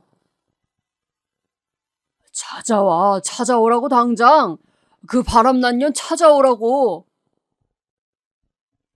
허나 말씀드렸듯 아버지를 말릴 길은 없었고 저는 그냥 제 할 일을 해나갔어요. 어린애가 냉정하다고 말씀하실 수도 있겠지만 그때의 제겐 그게 살 길이었어요. 저를 지키는 방법이었죠. 제가 잘 되어야 우리 집도 일어날 거고 그럴 거면 우선 좋은 대학부터 가야 했으니까요. 제겐 나름의 계획이 있었습니다. 하지만 그 계획도 무너지고 말았습니다. 아주 처참하도록 말입니다. 어느 화창한 날이었어요. 그날도 열심히 수학 공식을 암기하며 공부를 하고 있는데 갑자기 선생님이 저를 잠깐 밖으로 불러내시더라고요. 성철아, 얼른 집에 가봐야겠다. 너희 아버지가 위독하다고 하시는구나. 제가 병원에 갔을 땐 이미 모든 상황이 끝난 후였어요. 아버지는 그날도 술에 취해 횡단보도를 건너다 트럭에 치여 이미 출혈이 너무 많으셨고 제가 왔을 땐 저를 알아보지도 못하셨으니까요.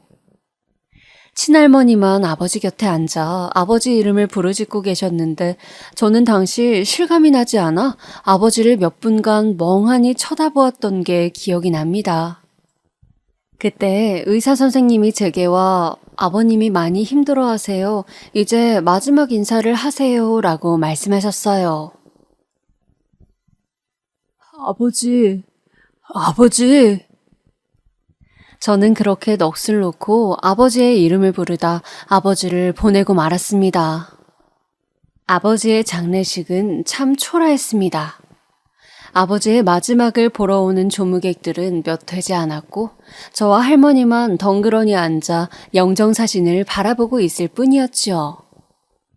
아버지의 형제들 중 몇몇 분이 오셨는데 다들 아버지와 사이가 안 좋으신지 장례식 내내 얼른 집에 가고 싶다는 기색만 내비치셨습니다. 그때 어떤 중년의 여성분이 제 손을 붙잡으셔 깜짝 놀랐는데 아버지의 동생이신 고모라고 하시더라고요. 네가 성철이구나.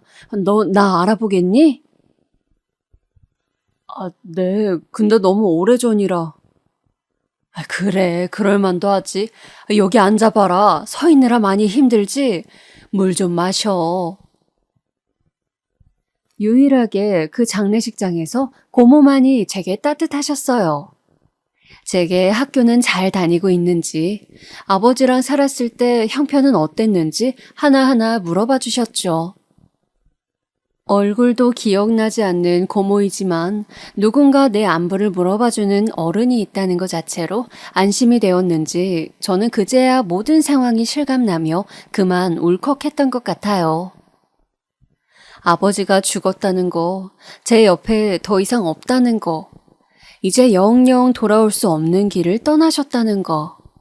그 모든 것을 상기하고 나니 울음이 그치질 않았어요. 그래서 저는 고모 앞에서 그야말로 엉엉 울고야 말았습니다. 고모는 그저 그런 저를 따뜻하게 안아주시며 더 울어 성철아, 괜찮아, 울어도 돼 라고 말씀해 주셨죠. 마지막 발인이 다 끝나고 나서 저는 이제 제 삶은 어떻게 되는가 잠깐 생각했던 것 같아요. 할머니와 함께 사는 걸까? 아니면 나 혼자 지내게 되는 걸까? 늘 술에 취해 계셨던 아버지였지만 아버지 없이 들어갈 빈집이 좀 무섭기도 했습니다. 근데 그때 저를 따뜻하게 위로해 주셨던 고모가 저에게 다가와 자기와 같이 살지 않겠냐고 말씀하시더라고요. 저랑 고모랑요? 고모도 아직 결혼을 못해서 혼자거든. 너가 우리 집 와서 살아도 눈치 볼 사람 없고 고모도 일 나가는 일이 대부분이니까 성철이만 괜찮다면 고모는 함께 살고 싶은데. 그때 저는 무슨 생각이었을까요? 저에게 처음으로 손을 내밀어주는 어른의 호의가 낯설기도 하고 두렵기도 했습니다. 그리고 그 손을 눈 딱 감고 모른 척 잡고 싶다는 생각도 했던 것 같아요. 하지만 저는 고개를 내저었어요. 아니에요, 고모. 감사하지만 저 혼자 잘 살아나갈 수 있어요. 나중에 언제 고모 집 한번 들릴게요. 정말 괜찮겠니? 나는 네가 걱정이 많이 되는데. 괜찮아요. 저 할머니도 계시고 이제 어차피 성인 될 날도 얼마 안 남았으니까 혼자 힘으로 살 수 있어요. 저는 일부러 다부진 척 얼굴에 밝은 미소까지 지으며 말했어요. 집에 돌아오는 길엔 이제 정말 혼자라는 생각에 마음 한구석이 텅 비어진 느낌을 지울 수가 없어 바보처럼 주저앉아 버릴 걸 알면서도 그땐 왜 그랬는지 모르겠네요. 그럼에도 고모는 제가 걱정이 되셨나 봅니다. 제가 집에 돌아간 이후에도 저를 보러 먼 지방에서 올라오셔서 바리바리 싸온 반찬들을 냉장고에 넣어주고 가셨어요. 아버지의 죽음 이후 처음 알게 된 고모는 저를 자식처럼 챙겨주셨어요. 나중에 들었지만 고모는 임신이 잘 되지 않아 한번 이혼을 당하신 아픔이 있다고 하더라고요. 그 뒤로 아이들만 보면 이뻐라 하시고 홀로 남겨진 저도 고모 자식 같으셨대요. 자식을 먼저 보낸 슬픔이 크셨는지 몇 달 후 할머니가 돌아가시고 정말 제가 혼자 되었을 때도 고모가 있었기에 그나마 버틸 수 있었던 것 같아요. 그러다 제가 대학을 갈 때쯤 고모는 제게 통장 하나를 건네셨어요. 고모, 이게 뭐예요? 성철아, 이거 고모가 열심히 모은 돈이야. 성철이 네가 꼭 써줬으면 좋겠어. 고모, 나 이 돈 받을 수 없어요. 고모가 어떻게 모은 돈인데. 비밀번호는 성철이 네 생일이야. 내가 구두쇠 기질이 있어서 돈을 잘 안 쓰고 모아놓곤 했는데 이렇게 쓰이라고 너한테 가라고 그랬나 봐. 고모는 이 돈으로 우리 성철이 공부시킬 수 있어서 무지 행복해. 성철아, 앞으로 인생에서 힘든 일 많았겠지만 그럴 때마다 고모가 우리 성철이 응원하고 있다는 거 기억하렴, 알았지? 문득 저는 고모의 얼굴을 바라보다 옛날 제게 잘해주셨던 선생님이 생각났어요. 그저 제가 행복해지길 바란다는 이유로 아무 대가 없이 자신의 것을 나눠주신 어른들이었지요. 저는 그날 고모의 온기가 담긴 통장을 받으며 제게 이런 선함을 베풀어 주신 어른들의 마음을 잊지 않겠다고 다짐했습니다. 저는 성적대로 우리나라 최고의 대학에 합격했고 좋은 회사에 들어가 이제는 어느덧 엄마 없는 고아라느니 가난뱅이라느니 하는 수식어를 떼고 한 집안의 가장이 되었습니다. 저는 회사에서 제 아내를 만났는데요. 아내는 무척이나 현명한 여자였어요.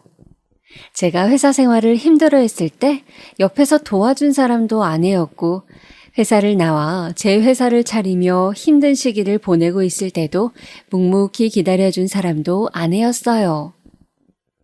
사실 아내와 제가 연애를 하게 된 계기는 조금 재밌고 웃기기도 해서 잠깐 무거운 얘기를 던지고 말씀을 드려볼게요.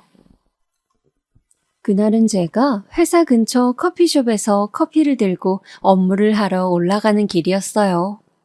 그런데 그날따라 엘리베이터가 말썽이더라고요. 어쩔 수 없이 커피와 무거운 서류철을 들고 한 칸 한 칸 위로 올라가는데 아내도 마침 뒤에서 숨을 헥헥거리며 올라오더라고요. 저희 회사가 13층이었거든요. 저와 아내는 둘 다 등산하는 기분으로 위로 올라가는데 문득 아내가 신고 있는 구두가 보였어요. 아내는 그 구두 때문에 더 힘들어하는 것 같았어요. 저 구두 벗고 올라가시는 게 어떠세요? 네? 구두요. 구두 때문에 더 힘드신 것 같은데 저 주세요. 아내는 고민을 하다 천천히 구두를 벗었고 저에게 구두를 넘겼어요. 근데 구두를 벗으니 아내 발이 말이 아니더라고요. 구두가 꽉 끼었는지 물집이 잡혀 있었고 하나는 터져 있었어요. 아내도 아픈지 살짝 미간을 찡그리더라고요. 저는 그때 마침 늘 주머니 속에 가지고 다녔던 반창고를 하나 건네었어요. 종이 넘기다가 손가락이 자주 베어 밴드를 들고 다니곤 했거든요. 아내는 민망해했지만 저는 아내 발 상태가 안 좋아 보여 반창고 붙이는 걸 도와주었어요. 근데 그때 가까이서 본 아내의 얼굴이 무척이나 이쁘더라고요. 속으로 은근한 기류가 흐르는 걸 느끼었지요. 그 후 아내가 옆부서라는 것을 동료에게 들은 뒤론 일부러 그 옆을 지나가기도 하고 넌지시 아내에게 인사를 건네기도 했네요. 아내도 제가 자신에게 호감이 있다는 걸 알았는지 언젠가부터는 제 인사를 부담스러워하더니 나중엔 제 적극적인 구애를 받아들여 연애를 하고 결혼으로까지 골인을 하게 되었습니다. 다만 아무리 좋아하는 아내라 할지언정 결혼이 쉽지는 않았어요. 결혼 전 장모님과 장인어른은 저를 많이 반대하셨거든요. 다름 아닌 제게 부모가 없었기 때문이었죠. 장모님은 특히 제 가정 환경을 탐탁지 않아 했어요. 결혼이라는 건 단순히 좋다는 감정으로만 하는 게 아니야. 그 사람이 어떻게 살아왔는지도 중요해. 근데 엄마가 어렸을 적 집 나가고 아버지도 돌아가신 거면 혼자 자란 거나 다름없는데 너와는 달라도 너무 다른 환경에서 자란 사람을 어떻게 믿을 수가 있겠니? 난 도통 믿음이 안 가는구나. 물론 자넨 내 말이 섭섭할 수도 있겠지만 나도 내 귀한 외동딸 보내는 거니 이런 말 하는 거 이해해 주게. 네, 장모님. 장모님 하시는 말씀 다 이해합니다. 제가 장모님이라도 저를 받아들이기 쉽지 않았을 겁니다. 그런데요, 장모님, 비록 어머니는 오래전에 집 나가시고 아버지는 돌아가셨지만 저에겐 주변에 좋은 어른들이 참 많았습니다. 저를 위해 지방에서 반찬을 싸오시는 고모도 있었고 좋은 말씀을 해주시는 선생님도 있었어요. 그 어른들 덕분에 한 번도 방황하지 않고 바르게 자랄 수 있었고요. 결혼이라는 게 장모님 말씀처럼 두 사람 감정이 그저 좋다고 이루어질 수 없다고 생각합니다. 그렇기에 저와 4년이나 만날 이 사람, 저희 둘 그 누구보다 잘 살 수 있을 거라고 생각합니다. 저도 이 사람도 서로를 많이 믿고 있어요. 저에게 한 번만 기회를 주십시오, 장모님. 놀랍게도 장모님은 저의 말 한마디에 저희의 결혼을 승낙해 주셨어요. 한번 자네를 믿어보겠다고 한마디 말 속에 자네의 됨됨이가 느껴졌다고 하시더라고요. 장모님께 감사해 큰 절을 올리고 싶은 걸 겨우 참고 그렇게 결혼 승낙을 받게 되었어요. 하지만 가장이 되니 또 다른 삶의 무게감이 느껴졌습니다. 제 회사를 나와 차린 만큼 매일매일이 전쟁터였어요. 직원으로 일하고 있을 때야 최악의 경우 잘리는 거였지만 그래도 다른 회사를 가면 되니 압박을 훨씬 덜 느꼈는데 제 회사이고 또 제가 먹여 살려야 할 직원들이 있다 보니 하루하루 허투루 살아갈 수가 없겠더군요. 그리고 저의 두 아들 성준이와 성민이에겐 절대 죽어도 가난을 물려주고 싶지 않았기에 더 열심히 아등바등 살았던 것 같아요. 여보, 요즘 너무 무리하는 것 같은데 오늘 하루는 쉬지. 당신 일만 한 지 꽤 됐잖아. 그러다 병나 이러면 오래 일하기도 힘들다고. 아니야, 괜찮아. 이 정도쯤이야 거뜬해. 물 들어왔을 때 노 저어야지. 여기저기 투자 들어오고 있는데 이럴 때 잘 안 해놓으면 무너질 거야. 아내는 저를 누구보다 걱정했지만 저는 아내의 걱정보다도 살아남아야겠다는 강박에 꽂혀 정신없이 일만 해나갔어요.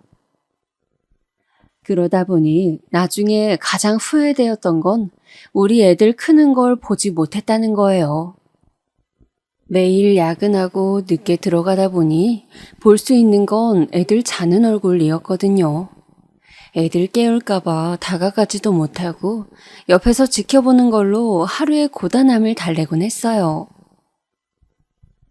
성준아, 성민아, 이 아빠가 꼭 성공해서 우리 성준이, 성민이한테 세상에서 가장 자랑스러운 아빠가 될게.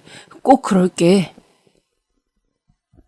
전 그렇게 말하며 아이들의 머리를 쓸어주곤 했습니다. 모르겠습니다. 제가 당시 매일 그런 생각을 했던 이유는 아마도 아버지의 가난이 제게는 많이도 상처였기 때문일 거예요. 가난 속에서 아이들이 자라면 어떻게 되는지, 상처를 입고 자라는지 누구보다 경험으로 잘 알고 있었기 때문에 그러했지요. 그러다 사건이 일어나게 된 건 바로 전년도였어요.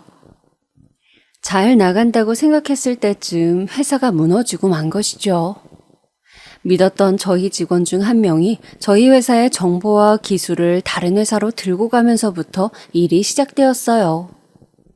그리고 투자자들이 하나 둘 발을 빼기 시작하면서 한순간에 빚이 생기고 나중에는 직원들 월급도 못 주게 되었어요. 당시 저랑 가장 가까웠던 직원 한 명만이 제 곁을 남아 지켰는데 나중엔 그 직원 미래를 위해 다른 회사로 가라고 말해야 했어요. 더 이상 제가 이들을 책임질 수 없는 형편이 되었으니까요. 그래도 저를 믿고 함께 달려와준 직원들인데 이렇게 하루아침에 무너졌다는 사실이 너무도 가혹했습니다.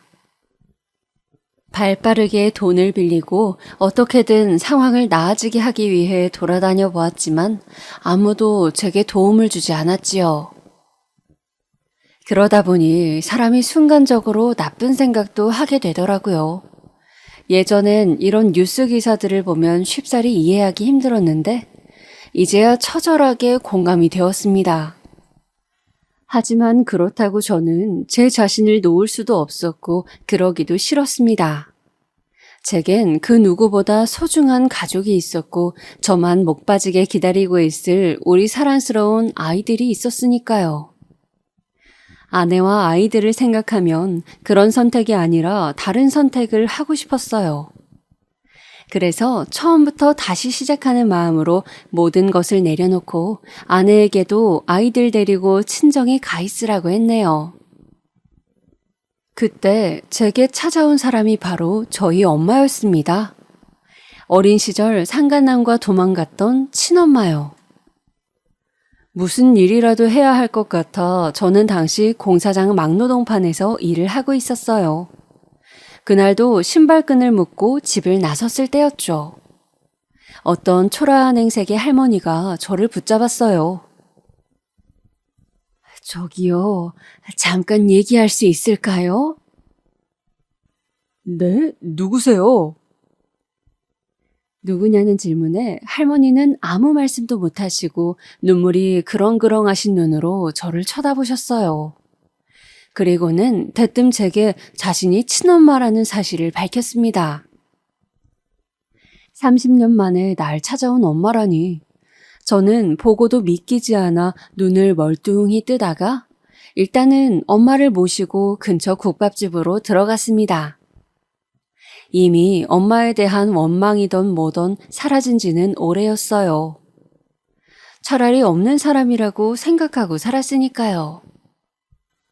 그런데 막상 이렇게 허름한 모습으로 나타나 허겁지겁 국밥을 먹는 모습을 보니 도대체 왜 날 찾아왔을까 싶더라고요. 어머니는 국밥을 반 정도 먹더니 천천히 이야기를 시작하셨어요. 30년 만에 나타난 어머니가 던진 말은 참으로 뜬금없었는데요.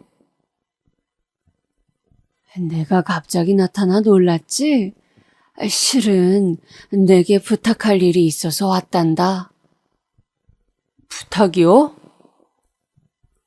내가 암이라고 한다. 당장 수술을 해야 하는데 수술비가 없어 어찌해야 할지 모르겠구나. 내게 어려운 부탁일 거 안다. 근데 부족한 돈을 메꿀 방법이 없어서 수소문을 해 널 찾아왔단다.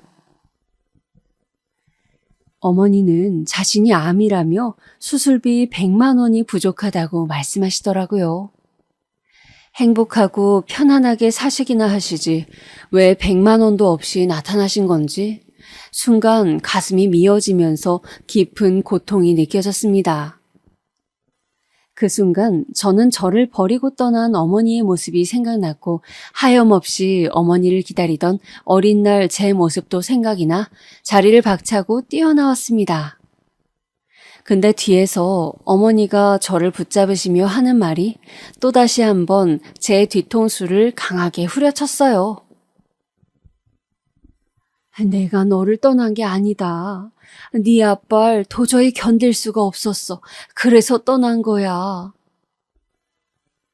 그게 무슨 말이에요? 네 아버지가 나를 너무 많이 때렸다. 너까지 위험할 정도로. 나쁜 말도 많이 하고 나는 견딜 수가 없었어. 그래서 널 놓고 도망쳤어. 너에게 가고 싶어도 갈 수가 없었어. 네 아버지가 너무 무서웠어.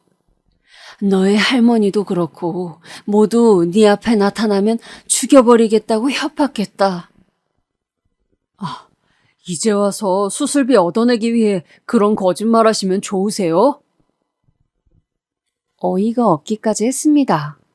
아무리 그래도 돈 100만 원에 아버지까지 모욕하는 이 여자를 어머니라고 받아들이기도 싫더라고요. 그런데 어머니는 끝끝내 제게 핸드폰 번호가 적힌 종이를 쥐어주곤 떠나더군요. 언제든 연락하라면서요. 웃긴 건 마지막까지 어머니의 얼굴이 내내 잊혀지지가 않았어요. 100만 원이 없어 저를 찾아올 정도라면 그만큼 어려운 상황이라는 건데 여기서 제가 돈을 주지 않으면 천륜을 저버리는 짓이라는 생각이 들었어요. 그래서 저는 어머니에게 연락해 계좌번호를 알려달라 했고 100만 원을 송금했어요. 어머니에게선 고맙단 인사가 왔지만 저는 거기에 답장하지 않았어요. 나중에 부고 소식이 왔지만 장례식도 가지 않았어요. 어머니의 마지막을 굳이 보고 싶지 않았습니다. 그렇게 몇 달이 흘렀을까 어머니를 만난 일을 잊기 위해 부단히 노력하며 일만 하고 있었는데요. 저에게 낯선 번호로 연락이 한 통 왔습니다. 중년 남성의 목소리였는데 그 남자는 저를 꼭 만나길 원했습니다. 절 간절하게 찾고 있기에 일단은 나갔는데 그 자리엔 2명의 남자가 있었고 2사람은 자신들을 어머니의 자식이라고 소개했습니다. 아마도 재혼한 뒤 낳은 자식 같았지요. 2사람은 얼마 전 어머니가 돌아가셨다는 소식을 전하며 저에게 통장 하나를 건네더라고요. 이게 무슨 돈이죠? 어머니께서 성철 씨에게 전 재산을 주시라고 하셨어요. 저한테요? 네? 통장엔 정말이지 엄청난 금액의 숫자가 찍혀 있었어요. 제가 놀라 바라보니 그 자식이란 사람은 주머니에서 하얀색 편지지 한 장을 꺼내었어요. 저희 어머니가 편지를 한 장 남겼어요. 이걸 보시면 이해가 빠르실 겁니다. 저는 망설이다 천천히 편지지를 펼쳤어요. 성철아, 엄마야. 갑자기 네 앞에 나타나 많이 놀랐지? 엄마는 너 만나고 돌아오는 길에 얼마나 감격스럽고 기뻤는지 모른다. 마지막 가는 길 우리 아들 한번 보고 갈 수 있어서 말이다. 평생 볼 거라 생각 못했는데 재혼하고 나선 부모 자식 인연 여기까지인가 보다 하고 살았는데 이렇게 널 보니 그동안 왜 널 찾아가지 않았는지 무척 후회가 되더구나. 이런 말 믿지 않겠지만 엄마는 널 많이 그리워했단다. 널 단 하루도 잊어본 적이 없었어. 너무 어린 널 그 나쁜 사람에게 남기고 떠났을 때부터 지금 이날까지 말이다. 엄마 없이 힘들게 자랐을 널 생각하면 너무 미안해 하루에도 가슴이 몇 번씩 찢어졌다. 이제와 너에게 용서를 빌 주제도 못 된다고 생각해. 다만 이 돈으로 그동안의 빚을 조금이라도 갚고 싶구나. 나를 용서하지 말아라. 성철아, 그리고 잘 자라주어 너무도 고맙다. 아들, 마지막으로 너에게 100만 원을 빌려달라고 했던 건 너를 시험해보고 싶었단다. 그런 못난 엄마의 마음도 용서하지 말으렴. 미안하다, 아들. 눈물 자국이 담긴 편지엔 어머님의 진심이 적혀 있었고 저도 모르게 그만 따라 울고 있었습니다. 어머니의 또 다른 자식은 함께 눈물을 훔치며 말했습니다. 어머니는 한평생 성철 씨를 그리워하셨어요. 저희에게 숨기고 싶어 하셨지만 늘 들키셨죠. 그리고 일을 정말 열심히 하셨어요. 나중에 성철 씨를 찾고 싶다고 하면서요. 저희 때문에 성철 씨를 찾진 못했지만 어머니는 성철 씨 사진을 지갑 속에 넣고 다니셨을 정도로 보고 싶어 하셨답니다. 저희가 어머니 배 아파 낳은 자식이 아니었지만 친자식처럼 정말 잘해주셨고 저도 어머니의 마지막 의사를 존중해드리고 싶어 전 재산을 넘기는 거에 찬성하게 되었습니다. 그러니 이 돈 받아주세요. 저는 편지지를 가슴 주머니에 넣고 통장을 받은 후에도 한참이나 울었습니다. 그리고 서둘러 고모에게 갔어요. 사실을 확인하고 싶었지요. 고모에게 찾아가니 고모는 화들짝 놀란 얼굴로 제 엄마가 남긴 편지를 보다 이내 모든 사실을 시인했습니다. 그래, 맞다, 성철아. 맞아. 우리 오빠가 네 엄마한테 너무 모질게 굴었어. 나도 알고 엄마도 알고 다 알고 있었어. 그래서 나는 네가 엄마 없이 큰 게 너무 불쌍했어. 어린 너에게 오빠 욕을 할 수는 없었지만 진실을 밝힐 수는 없었지만 나라도 너에게 잘해주고 싶었어. 저는 나중에 가족들과 함께 어머니가 모셔진 곳을 찾아갔습니다. 어머니의 돈으로 회사도 일으켰고 가족들도 다시 건사하게 됐으니 이 감사한 마음도 전하고 오랜 시간 어머니를 미워한 마음도 털어버리고 싶었어요. 어머니, 성철이 왔습니다. 고맙습니다, 어머니. 그곳에선 부디 평안하게 사세요. 그리고 제 자식들, 어머니 손주들 잘 키우고 저도 훗날 어머니 보러 갈게요. 저는 그 말을 하며 어머니가 생전 좋아하셨다고 하는 수국꽃을 놓아드렸어요. 제 자식들에게도 할머니라고 소개를 시켜주었고요. 어머니께서 아마 오늘 이 사연을 듣고 계실 줄 모르겠습니다. 아마 하늘에서 듣고 계시다면 조금은 기뻐하고 계시겠지요.